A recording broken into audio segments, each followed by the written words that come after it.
সুপ্রিয় শিক্ষার্থীরা, আসসালামু আলাইকুম। শুভ সকাল। আমি শাকিলা বেগম, সহযোগী অধ্যাপক ও বিভাগীয় প্রধান, সমাজকর্ম বিভাগ, সরকারি এম.এম আলী কলেজ, কাকমারি, টাঙ্গাইল। আশা করছি তোমরা সকলেই ভালো আছো। আজ 22শে নভেম্বর, রবিবার, 2020 সাল। আজকে আমাদের আলোচ্য সূচিতে আছে সমাজকর্ম প্রথম পত্রের দ্বিতীয় অধ্যায়, সমাজকর্ম পেশার ঐতিহাসিক প্রেক্ষাপট। আলোচনার সুবিধার্থে এই অধ্যায়টিকে আমি 3টি সেশনে ভাগ করেছি। আজকের ক্লাসে প্রথমে আমরা অতি সংক্ষিপ্তভাবে সমাজকর্ম পেশার বিবর্তন জেনে নেব। এরপর আমরা ইংল্যান্ডের দরিদ্র আইন সম্পর্কে জানব। আমাদের নির্ধারিত আলোচ্য বিষয়ে যাওয়ার আগে আমি তোমাদের একটু জানিয়ে রাখি, তোমাদের মধ্যে অনেকেই আমার কাছে ফোন করে কোন রাইটারের বই কিনবে এটা জানতে চাও। যদিও আমি এর আগে প্রথম ক্লাসে বুক লিস্ট দিয়েছিলাম, তারপর আবারও তোমাদের সুবিধার্থে আমি বুক লিস্ট দিচ্ছি। দ্বিতীয়ত, গত ক্লাসে তোমাদের আমি দুটো অ্যাসাইনমেন্ট দিয়েছিলাম এবং অ্যাসাইনমেন্টের সাবমিশনের ডেট ছিল 20/11/2020। তোমরা সেটাও দাওনি। আসলে তোমাদেরকে আমি এই বিষয়ে ফোর্স তো করতে পারবো না, তবে অ্যাসাইনমেন্ট করলে তোমরাই বেনিফিটেড হবা। যা হোক, আমরা আমাদের নির্ধারিত আলোচনায় ফিরে আসি। তোমরা স্লাইডে একটা ছবি দেখতে পাচ্ছ। আমি সমাজকর্ম পেশার ঐতিহাসিক বিবর্তন ছকের মাধ্যমে বোঝানোর চেষ্টা করেছি। তোমরা স্লাইডে একটা ছক দেখতে পাচ্ছ। আমি এই ছকের মাধ্যমেই সমাজকর্ম পেশার ঐতিহাসিক বিবর্তন অতি সংক্ষিপ্তভাবে বোঝানোর চেষ্টা করেছি। সমাজকর্ম পেশার ঐতিহাসিক প্রেক্ষাপট আলোচনা করতে গেলে আমাদের দৃষ্টি ফেরাতে হবে ইংল্যান্ডের দিকে, কারণ ইংল্যান্ডেই পেশাদার সমাজকর্মের বীজ রোপিত হয়েছিল। প্রাচীনকালে খ্রিস্ট ধর্মের প্রভাবে ইউরোপের অন্যান্য দেশের মতো ইংল্যান্ডও সমাজসেবা কার্যক্রম পরিচালিত হতো। ইংল্যান্ডের সমাজসেবার মূল চালিকা শক্তি ছিল খ্রিস্ট ধর্মের অনুপ্রেরণা। মধ্যযুগেও ইংল্যান্ডের সমাজসেবামূলক কার্যাবলীর মূল প্রেরণা ছিল ধর্মীয় অনুশাসন ও মূল্যবোধ। ধর্মীয় কর্তব্য ও মৃত্যুর পর আত্মার শান্তি লাভের জন্য অন্ধ, বিকলাঙ্গ, অসহায় ও দুস্থ মানুষদের সাহায্য করা হতো। এই সাহায্য কার্যক্রম চার্চ ও গির্জার মাধ্যমে পরিচালিত হতো। মানবিক দায়িত্ব ও কর্তব্য পালনের চেয়ে সাহায্যকারীর আত্মার মুক্তি ও পাপ মোচনের প্রতি গুরুত্ব দিয়ে মধ্যযুগে ইংল্যান্ডের সমাজসেবা কার্যক্রম পরিচালিত হতো। ত্রয়োদশ শতক পর্যন্ত ইংল্যান্ডের সমাজসেবার ক্ষেত্রে রাজা বা পার্লামেন্টের কোনো সম্পর্ক ছিল না। চতুর্দশ শতকের শুরুতে ইংল্যান্ডের সমাজসেবার ক্ষেত্রে একটি নতুন ধারার সূচনা হয়। 14 শতকের শুরুতে ইংল্যান্ডের সমাজ জীবনে এমন কতগুলো সমস্যার সৃষ্টি হয় যাতে সমাজসেবার ক্ষেত্রে সরকারি বা রাষ্ট্রের হস্তক্ষেপের প্রয়োজন দেখা দেয়, এবং এ সময়ে আর্থসামাজিক অবস্থার পরিবর্তনজনিত কারণে ধর্মভিত্তিক রাষ্ট্রীয় ব্যবস্থার পরিবর্তে ধর্মনিরপেক্ষ জাতীয়তাবাদী রাষ্ট্রের উদ্ভব ঘটে।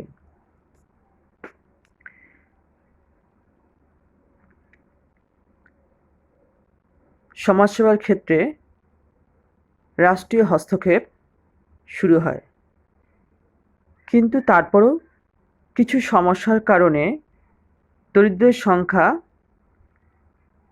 বেড়ে চলতে থাকে। ফলে রাজা বা পার্লামেন্ট দরিদ্রদের নিয়ে বা তাদের দিকে নজর দিতে বাধ্য হয়।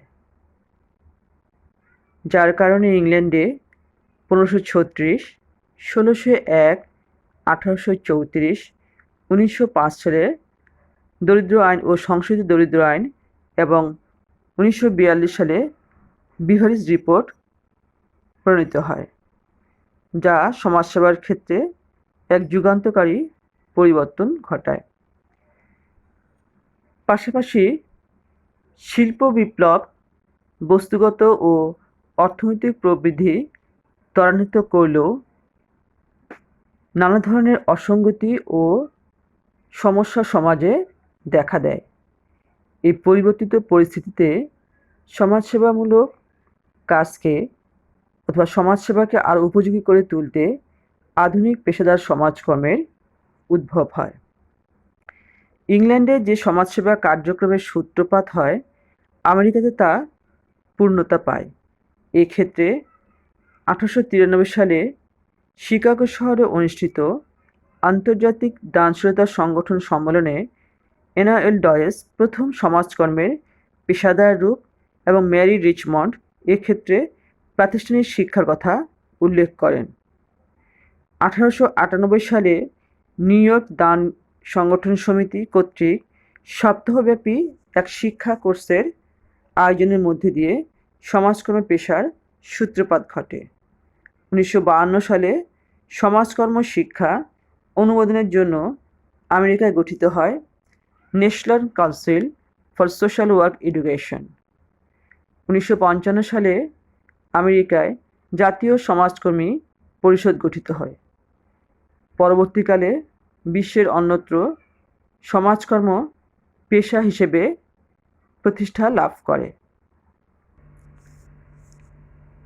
পরের স্লাইডে আমি দরিদ্র আইন কাকে বলে এবং সমাজকর্ম পেশার বিকাশে বিভিন্ন দরিদ্র আইনের ভূমিকা সম্পর্কে আলোচনা করব। দরিদ্র আইনের ভূমিকা জানার আগে আমরা একটু জেনে নেই দরিদ্র আইন কি বা বলতে কি বুঝি। তৎকালীন ইংল্যান্ডে সাধারণত দরিদ্রদের অর্থনৈতিক ও সামাজিক সেবা প্রদান, ভিক্ষাবৃত্তির রোধ, দরিদ্রদের নিয়ন্ত্রণ অথবা দারিদ্র্য প্রসার রোধকল্পে সরকারি পর্যায়ে গৃহীত যে কোনো ধরনের আইনগত ব্যবস্থাই হলো দরিদ্র আইন। সমাজকর্মের প্রেক্ষাপটে বস্তুত 20 শতকের পূর্বে ইংল্যান্ড ও আমেরিকাতে সরকার প্রণীত দরিদ্রদের নিয়ন্ত্রণ ও দমনমূলক আইনের সমষ্টিকে দরিদ্র আইন বলে। সমাজকর্ম পেশার বিকাশে দরিদ্র আইনের ভূমিকা। সমাজকর্ম পেশার বিকাশে অবদানের প্রেক্ষিতে ইংল্যান্ডে গৃহীত উদ্যোগসমূহকে দুটি দৃষ্টিভঙ্গিতে বিশ্লেষণ করা যেতে পারে। ক. প্রাথমিক দরিদ্র আইন। এখানে আছে প্রথম দরিদ্র আইন, হেনরীয় দরিদ্র আইন এবং 1597 সাল পর্যন্ত এলিজাবেথীয় দরিদ্র আইন। খ হচ্ছে সমাজকর্ম পেশার বিকাশে ইংল্যান্ডে প্রণীত মূল প্রভাব বিস্তারকারী দরিদ্র আইন কমিশন ও গবেষণা প্রতিবেদন। এই জায়গায় আছে এলিজাবেথীয় দরিদ্র আইন 1601, এরপরে আছে দরিদ্র আইন সংস্কার 1834, তারপরে আছে দরিদ্র আইন কমিশন 1905 এবং শেষে আছে বিহারিজ রিপোর্ট 1942। আমরা পরবর্তী স্লাইডে প্রাথমিক দরিদ্র আইন এবং মূল প্রভাব বিস্তারকারী দরিদ্র আইনের মধ্যে এলিজাবেথীয় দরিদ্র আইন 1601 এবং দরিদ্র আইন সংস্কার 1834 এই দুটো আমরা আলোচনা করব। ইংল্যান্ডের প্রাথমিক দরিদ্র আইন। আমরা প্রথমে আলোচনা করব প্রথম দরিদ্র আইন সম্পর্কে। চতুর্দশ শতকে সামন্ত যুগের অবসান ঘটায় ভূমিদাস ও তাদের পরিবারের সদস্যরা কর্মহীন অবস্থায় জীবন ধারণের জন্য ভিক্ষাবৃত্তি গ্রহণে বাধ্য হয়। পশম শিল্পে স্বল্প সংখ্যক শ্রমিকের প্রয়োজনীয়তা থাকায় স্থানীয় শ্রমিকদের অগ্রাধিকার দেওয়া হয়। এরই মাঝে ফ্রান্সের সঙ্গে যুদ্ধে অংশগ্রহণকারী শ্রমিকরা গ্রাম ছেড়ে শহরে বসবাসে আগ্রহী হয়ে ওঠে। এছাড়া 1348 সালে জাতীয় দুর্যোগ হিসেবে প্লেগ রোগ আঘাত হানে ইংল্যান্ডের ইতিহাসে, যা ব্ল্যাক ডেথ নামে পরিচিত। এতে 2 বছরের মধ্যে ইংল্যান্ডের 2/3 লোক মারা যায়। সমাজে এর প্রভাবে তীব্র শ্রমিক সংকট দেখা দেয় এবং মজুরিও অনেক বেশি বেড়ে যায়। উপরোক্ত এ সকল সমস্যার ফলে ইংল্যান্ডের মানুষের দরিদ্র অবস্থা চরম আকার ধারণ করে। সর্বোপরি ধর্মনিরপেক্ষ জাতীয়তাবাদী রাষ্ট্রের ধারণা উদ্ভবের ফলে সমাজসেবার ক্ষেত্রে চার্চের পরিবর্তে রাষ্ট্রের দায়িত্ব বৃদ্ধি পায়। শ্রমিক সংকট নিরসনে ও আর্থসামাজিক সমস্যা মোকাবেলায় 1349 সালে রাজা তৃতীয় এডওয়ার্ড সর্বপ্রথম স্ট্যাচুট অফ লেবারার্স অফ 1349 অথবা শ্রমিক আইন 1349 প্রণয়ন করেন। এই আইনটির একটি উল্লেখযোগ্য দিক হল, এই আইনটি প্রথমবারের মতো ওয়ার্দি পোর বা যোগ্যতা সম্পন্ন দরিদ্র, যেমন বৃদ্ধ, অক্ষম, বিধবা ও নির্ভরশীল শিশু, এবং আনওয়ার্দি পোর বা অযোগ্য দরিদ্র যারা সক্ষম কিন্তু বেকার, এই 2 শ্রেণীতে ভাগ করা হয়েছিল। এই আইনই প্রথম দরিদ্র আইন হিসেবে পরিচিত। এই আইনের মূল লক্ষ্য ছিল সক্ষম শ্রমিকদের যে কোনো ইচ্ছুক মালিকের অধীনে নিজ এলাকায় কাজ করতে বাধ্য করা, ভবঘুরেমি ও ভিক্ষাবৃত্তি বন্ধ করা, সক্ষম দরিদ্রদের ভিক্ষাদান হতে জনগণকে বিরত রাখা। ভিক্ষাবৃত্তি, শ্রমিক ও ভবঘুরের সমস্যার সমাধানে প্রণীত এই আইনে আইন ভঙ্গকারীদের নিষ্ঠুর শাস্তির বিধান রাখা হয়, যেমন বেত্রাঘাত, বেড়ি দিয়ে বন্দি করে রাখা, নাক কান কেটে বিকলাঙ্গ করা, এমনকি মৃত্যুদণ্ডের ব্যবস্থাও রাখা হয়েছিল। কিন্তু নানা কারণে এই আইন দারিদ্র্য নিরসনে তেমন ফলপ্রসূ অবদান রাখতে ব্যর্থ হয়। হেনরিয় দরিদ্র আইন ইংল্যান্ডের সরকার কর্তৃক সমাজের দারিদ্র্য মোকাবেলা করার লক্ষ্যে সর্বপ্রথম গঠনমূলক আইনগত পদক্ষেপ গ্রহণ করেন রাজা অষ্টম হেনরি। তিনি 1531 সালে একটি দরিদ্র আইন প্রণয়ন করেন। এই আইনে স্থানীয় বিচারককে নির্দিষ্ট ভিক্ষুকদের, যেমন বৃদ্ধ ও অক্ষমদের ভিক্ষা করার লাইসেন্স প্রদান এবং লাইসেন্সবিহীন ভিক্ষুকদের কঠোর শাস্তি প্রদানের ক্ষমতা দেওয়া হয়। ইংল্যান্ডে সরকারি পৃষ্ঠপোষকতায় দরিদ্রদের সাহায্যদানের জন্য রাজা অষ্টম হেনরি 1536 সালে অপর আরেকটি আইন পাশ করেন। এই আইনে মাধ্যমে কিছু সুনির্দিষ্ট পরিকল্পনা গ্রহণ করেন। 1536 সালে প্রণীত এই আইনটি the act for punishment of sturdy vagabonds and beggars 1536 নামে পরিচিত। এই আইনকে প্রধানত ইংল্যান্ডের দরিদ্র আইন ব্যবস্থার প্রারম্ভিক ভিত্তি হিসেবে বিবেচনা করা হয়। এই আইন বলে চার্চ কর্তৃক প্রত্যেক রবিবারে দান গ্রহণ করা এবং স্থানীয় কর্তৃপক্ষ কর্তৃক দুস্থ ও অসুস্থ দরিদ্রদের মাঝে তা বিতরণের ব্যবস্থা করা হয়। এই আইন প্রবর্তনের ফলে দানশীলতা ও সাহায্য প্রদানে যে সংস্কার সাধিত হয় তা ইংল্যান্ডের দরিদ্রদের একটি মৌলিক পরিবর্তনের সূচনা করে। প্রকাশ্যে ভিক্ষাবৃত্তি বন্ধ করার জন্য এই আইনটি সমালোচিত হয় এবং ভিক্ষুকদের প্রতি কঠোরতার জন্য ব্যর্থ হয়। 3. 1597 সাল পর্যন্ত এলিজাবেথীয় দরিদ্র আইনসমূহ। ইংল্যান্ডের রানী প্রথম এলিজাবেথ 1558 সালে সিংহাসনে আরোহণ করেন এবং 1603 সালে মারা যান।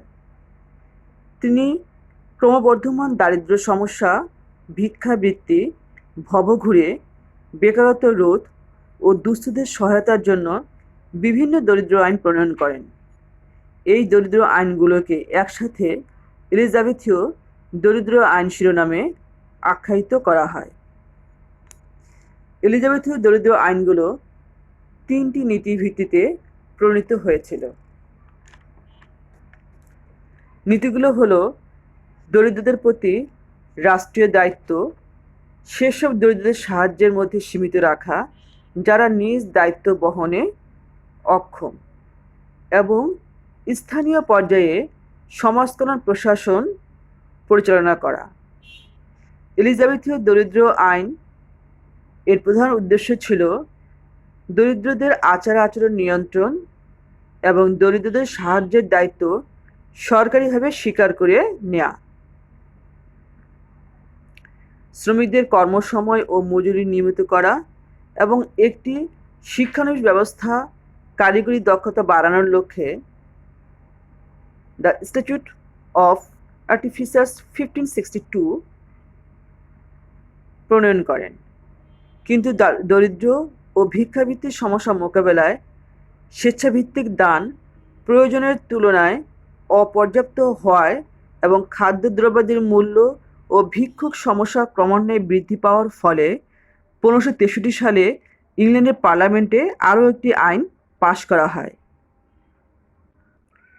এই আইনের বিধান অনুযায়ী সম্পত্তি ও আয়ের উপর ভিত্তি করে প্রত্যেক পরিবারকে বাধ্যতামূলক দরিদ্রদের সাহায্যার্থে সাপ্তাহিক দরিদ্র কর প্রদানের নির্দেশ দেওয়া হয়। 1572 সালে রানী এলিজাবেথ আরও একটি নতুন আইন প্রণয়ন করেন। এই আইনের বিধান অনুযায়ী সম্পত্তি ও আয়ের উপর ভিত্তি করে প্রত্যেক পরিবারকে বাধ্যতামূলক দরিদ্রদের সাহায্যার্থে সাপ্তাহিক দরিদ্র কর প্রদানের নির্দেশ দেওয়া হয়। 1572 সালে রানী এলিজাবেথ আরেকটি নতুন আইনে স্বাক্ষর দান করে দরিদ্রদের সাহায্যার্থে সাধারণ কর প্রবর্তন করেন। এই আইন প্রণয়নের মধ্য দিয়ে জীবিকা নির্বাহী অক্ষম দরিদ্রদের ভরণ পোষণের সরকারি দায়িত্বের চূড়ান্ত স্বীকৃতি মেলে। দরিদ্র আইন 1576 এর মাধ্যমে সংশোধনাগার প্রতিষ্ঠা করে দরিদ্র ভবঘুরে ও ভিক্ষুক যুবকদের সংশোধনাগারে প্রেরণের ব্যবস্থা করা হয়। রানী এলিজাবেথ 1597 সালে দ্য পোর ল 1597 অ্যাক্ট নামে আরও একটি নতুন আইন প্রণয়ন করেন। এই আইনে বৃদ্ধ, অন্ধ, বিকলাঙ্গ এবং অক্ষম দরিদ্রদের জন্য দরিদ্রাগার স্থাপনের ব্যবস্থা করা হয়। উক্ত আইনের বিধান অনুযায়ী উপার্জনে অক্ষম পিতার দায়িত্ব সক্ষম ছেলের উপর এবং উপার্জনে অক্ষম ছেলের দায়িত্ব সক্ষম পিতার উপর ন্যস্ত করা হয়। আর যাদের দায়িত্ব গ্রহণে কেউ ছিল না তাদের দরিদ্রাগারে রেখে ভরণ পোষণের ব্যবস্থা করা হয়।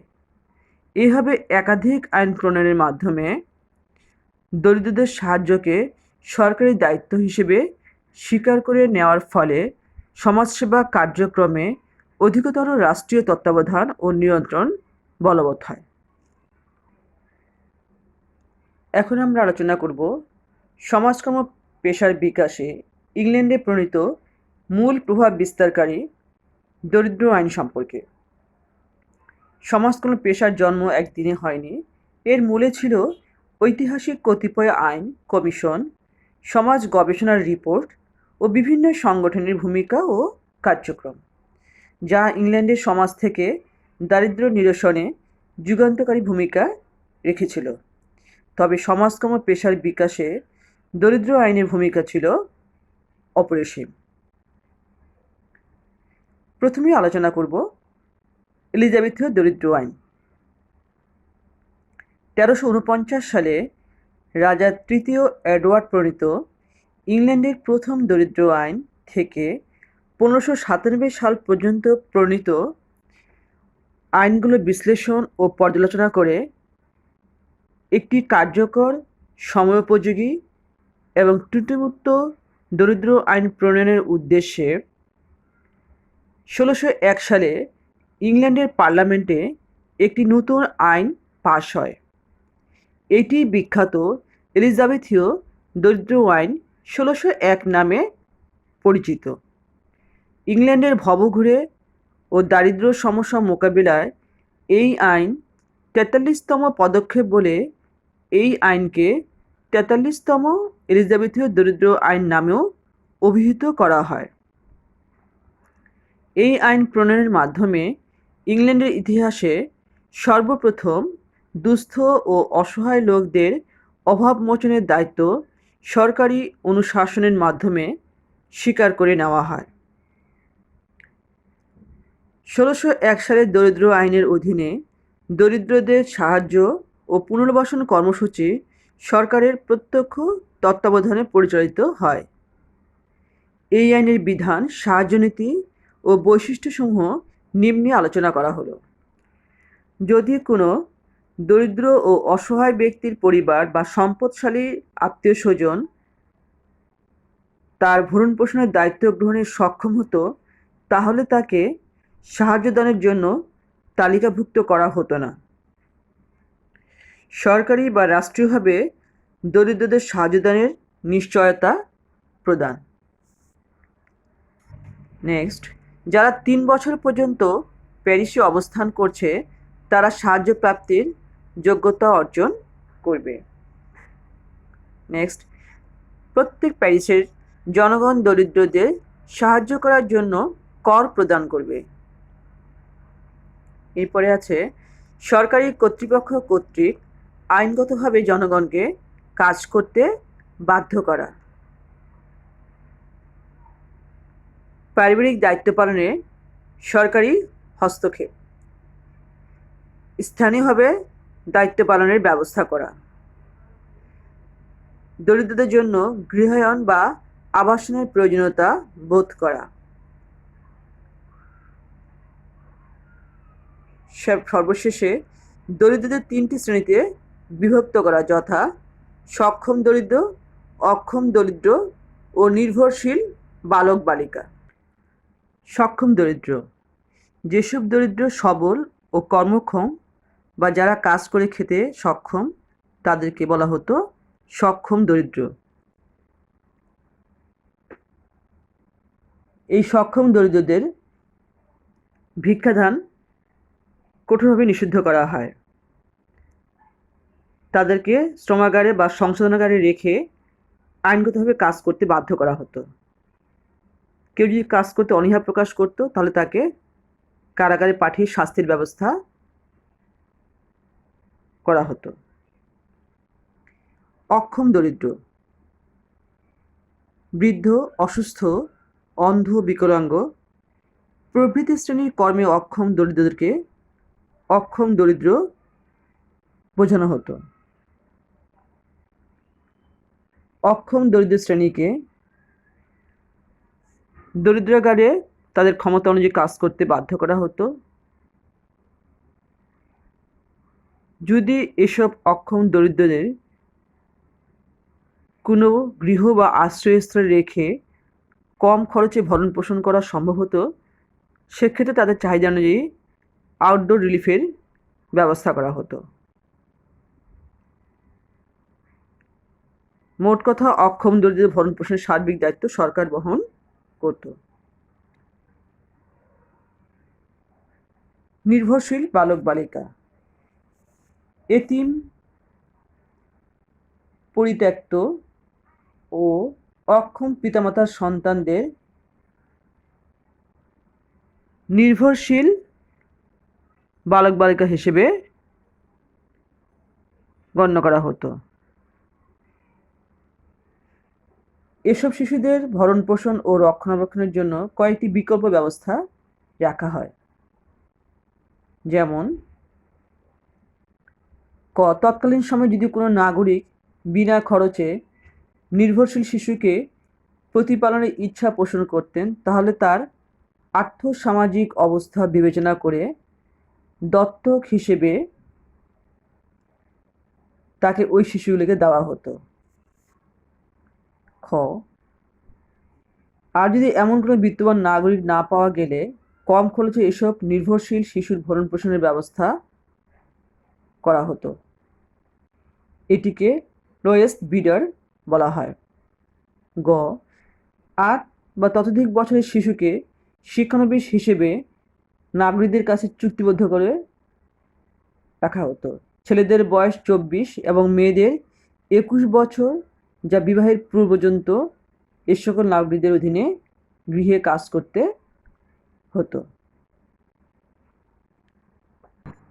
এলিজাবেথের দরিদ্র আইন 1601-এর গুরুত্ব। 1601 সালের এলিজাবেথের দরিদ্র আইন ইংল্যান্ড তথা সারা বিশ্বে দরিদ্রদের কল্যাণে গৃহীত প্রথম পরিকল্পিত আইনগত পদক্ষেপ।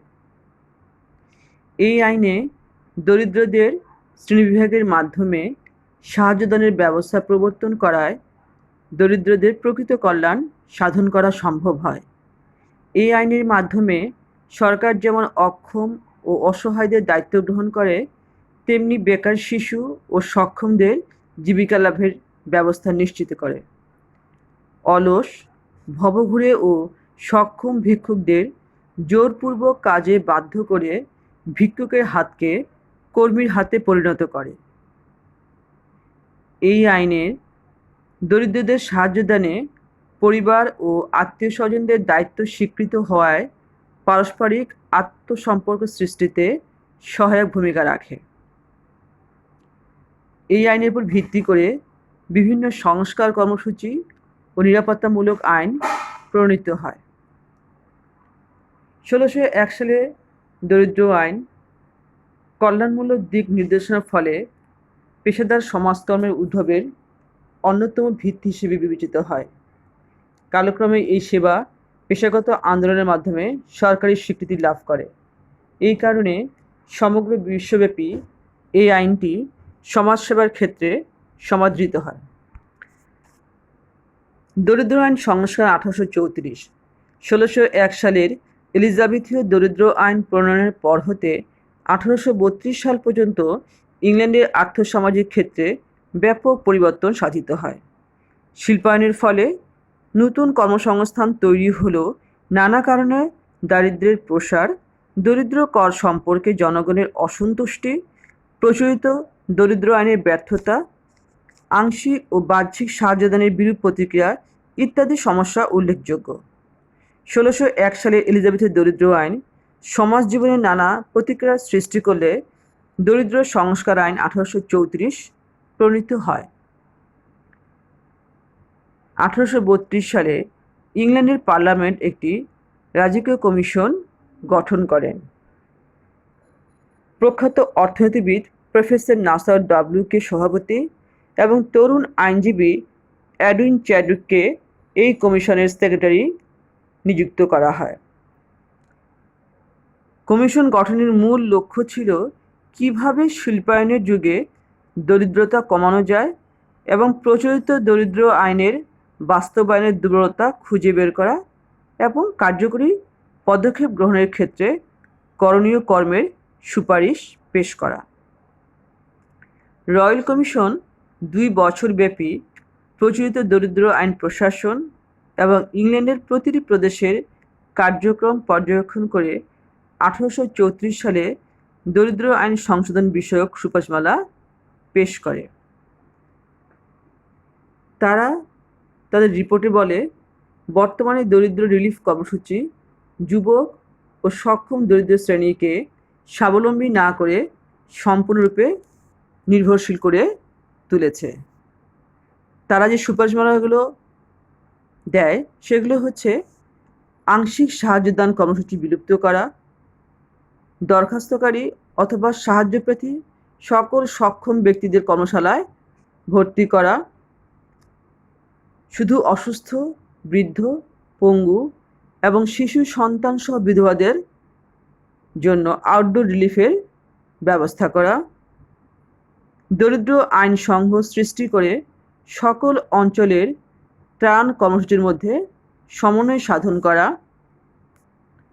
সাহায্য গ্রহীতাদের সামাজিক মর্যাদা নিম্নতম আয়ের শ্রমিকদের চেয়েও নিম্ন পর্যায়ে রাখা, দরিদ্র আইন বাস্তবায়নের জন্য রাজা কর্তৃক একটি কেন্দ্রীয় নিয়ন্ত্রণ বোর্ড গঠন করা, রয়্যাল কমিশনের রিপোর্টের সুপারিশমালার উপর ভিত্তি করে 1834 সালের 14ই আগস্ট এই আইন পাশ হয়, যা ইংল্যান্ডের ইতিহাসে দরিদ্র আইন সংস্কার 1834 নামে পরিচিত। 1834 সালের দরিদ্র আইন সংস্কারের বৈশিষ্ট্য। 1601 সালে প্রণীত এলিজাবেথীয় দরিদ্র আইন প্রয়োগের কঠোর এবং নির্যাতনমূলক ব্যবস্থার প্রবর্তন করা হয় এই আইনে। দরিদ্রদের জীবনমান বৃদ্ধি করার চেয়ে দরিদ্র সাহায্য খাতে ব্যয় কমানোর ক্ষেত্রে বেশি গুরুত্ব দেওয়া হয়। 1834 সালের সংস্কার আইনে দরিদ্রদের সাহায্য দানের ক্ষেত্রে লেস এলিজিবিলিটি বা কম যোগ্যতা নীতি গ্রহণ করে। দরিদ্র আইন সংশোধন 1834-এর গুরুত্ব। 1834 সালের দরিদ্র আইন সামাজিক আইনের ক্ষেত্রে একটি অন্যতম মাইলফলক। আইন বাস্তবায়নকারী কেন্দ্রীয় কর্তৃপক্ষের দরিদ্রদের সামাজিক মর্যাদায় হস্তক্ষেপ করার উদ্দেশ্য হল তাদের মাঝে এক ধরনের কর্মস্পৃহা তৈরি করা, যাতে তারা নিজস্ব কর্মদক্ষতার মাধ্যমে স্বাধীনভাবে জীবনযাপন করতে পারে। আইন প্রয়োগের অমানবিক প্রক্রিয়া শারীরিকভাবে সক্ষম দরিদ্রদের প্রতি এক ধরনের আশীর্বাদ হিসেবে বিবেচনা করা হয়। দরিদ্র সংস্কার আইন 1834 এর গুরুত্ব। 1834 সালে দরিদ্র আইন সামাজিক আইনের ক্ষেত্রে একটি অন্যতম মাইলফলক। আইন বাস্তবায়নকারী কেন্দ্রীয় কর্তৃপক্ষের দরিদ্রদের সামাজিক মর্যাদায় হস্তক্ষেপ করার উদ্দেশ্য হল তাদের মাঝে এক ধরনের কর্মস্পৃহা তৈরি করা, যাতে তারা নিজস্ব কর্মদক্ষতার মাধ্যমে স্বাধীনভাবে জীবনযাপন করতে পারে। এই আইন প্রয়োগের অমানবিক প্রক্রিয়া শারীরিকভাবে সক্ষম দরিদ্রদের প্রতি এক ধরনের আশীর্বাদ হিসেবে বিবেচনা করা হয়, কারণ এই প্রক্রিয়ার মাধ্যমে সক্ষম দরিদ্ররা তাদের অলসতা বা প্রতিবন্ধকতা দূর করে নিজ উপার্জন বা কর্মসংস্থানের মাধ্যমে জীবন অতিবাহিত করতে পারে। এই আইন দরিদ্রদের সাহায্য সংক্রান্ত কর হ্রাস করলেও দরিদ্রকারী তাদের এমন মানবেতর জীবনযাপন করতে হতো যে দরিদ্ররা শুধু তখনই সাহায্যের আবেদন করত যখন তাদের জীবনধারণের অন্য কোনো আর উপায় থাকত না। 1834 সালের দরিদ্র আইন প্রণয়নের ফলে দরিদ্রাগার ও শ্রমাগারের দরিদ্ররা মানবেতর জীবনযাপনে বাধ্য হয়। সর্বোপরি 1834 সালের এই আইন ছিল ফ্রেমওয়ার্ক অফ রিপ্রেশন বা দমন নীতির কাঠামো স্বরূপ। এই আইনের ফলে দরিদ্রদের অসহনীয় অবস্থা দেখে মনীষী ডিসরেলি মন্তব্য করেন, ইংল্যান্ডে দরিদ্র হয়ে জন্ম নেওয়াটা পাপ। তা সত্ত্বেও ইংল্যান্ডে 1834 সালের দরিদ্র আইন সংস্কার পরবর্তী 100 বছর যাবৎ নতুন দরিদ্র আইন নামে পরিচিত ছিল। আজকের আলোচনায় আমরা দেখেছি যুগের পরিবর্তনে সমাজসেবার ধরনের পরিবর্তন হয়েছে, পাশাপাশি সমাজকর্ম পেশারও বিবর্তন ঘটেছে। এই ক্ষেত্রে রাষ্ট্র আইন প্রণয়ন ও সংশোধন করে দারিদ্র্য বিমোচনের ব্যবস্থার মাধ্যমে সমাজসেবা কার্যক্রম সুসংহত করার চেষ্টা করেছে। প্রথম দরিদ্র আইন প্রণীত হয় ইংল্যান্ডে। ধীরে ধীরে তা পৃথিবীর বিভিন্ন দেশে ছড়িয়ে পড়ে। এই দরিদ্র আইনের প্রভাবে দারিদ্র্য বিমোচনের পদ্ধতি হিসেবে সাহায্যদানের পরিবর্তে স্বাবলম্বী করার শিক্ষাকে গুরুত্ব দেওয়া হয়েছে। আজকে যেটুকু আলোচনা করা হয়েছে আশা করছি তোমরা বুঝতে পেরেছ। আগামী ক্লাসে আমরা এই অধ্যায়ের নতুন টপিক নিয়ে আলোচনা করব। সে পর্যন্ত তোমরা ভালো থাকো, সুস্থ থাকো। ধন্যবাদ। খোদা হাফেজ।